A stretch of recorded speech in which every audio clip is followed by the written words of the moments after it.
Switchy. Fakey. Whoa. Tap out.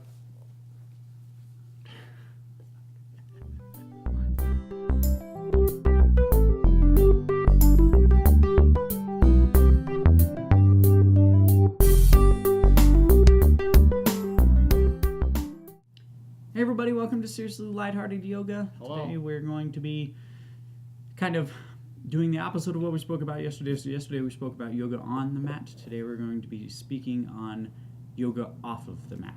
So yoga off of the mat, guys, is a bit different than yoga on the mat because it's not that dedicated period of time. It is the kind of more free form things that you are working on in your life to bring that awareness into your consciousness. Practicing these is more difficult in a sense because it's not a dedicated period of time. Your brain is not necessarily primed to think to practice.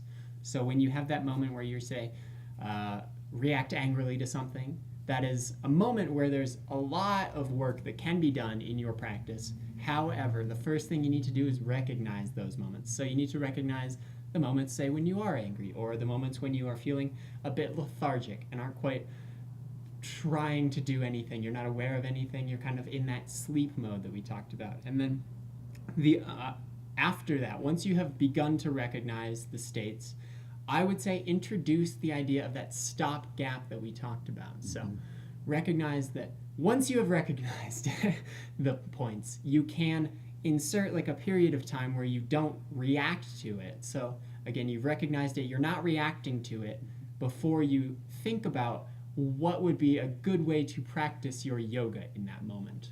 And this is the important part, and this is where your yoga practice becomes very personal, because how you practice your yoga in that moment is going to reflect what you think of yoga and also what you would like your yoga to be. So recognize that it's going in with those prejudices at the same time. You can't not have them. Mm-hmm. And then also recognize that there is like your ideal, which is what you are striving for. And that is okay to have. It is okay. It helps drive your practice towards a certain end.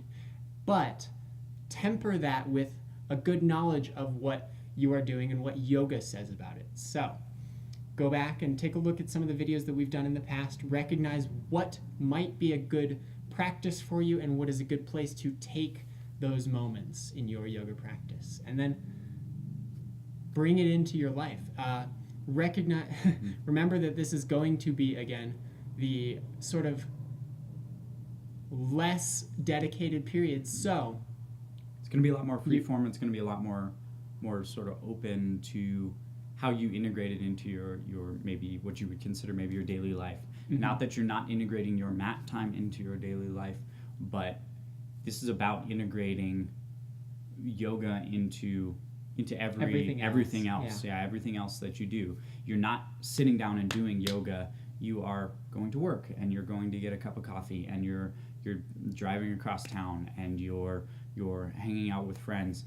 And this is the off the mat practice where you integrate yoga into all of those other things in your life. So we'll kind of touch on sort of the balance in a future video, but this is kind of this is the flip side. This is the other side of the coin, and equally as important, but that's really kind of dependent on you and what you need your practice to be. So we'll talk about that a little bit in the future.